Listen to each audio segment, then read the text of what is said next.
Let's get into it. Our cuticle pusher, nail glue, 180 grit nail file, buffer block, and 91% isopropyl alcohol. Push the cuticles back, making sure to clean off the excess skin that's left there. Buff the nail, back and forth motion. Dust them off and use 91% isopropyl alcohol to dry out the nail plate. Place all of your nails in order from pinky to thumb and apply the glue directly to your nail bed and to the press-on. Slide it on gently, kind of pushing it back underneath the cuticle.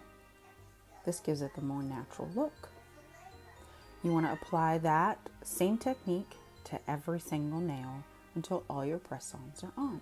I typically do from pinky to thumb, and I do my pinkies to index finger on both hands, leaving my thumbs for last.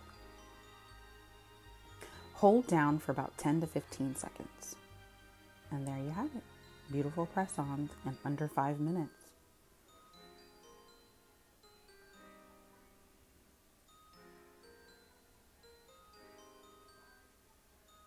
Thank you for watching.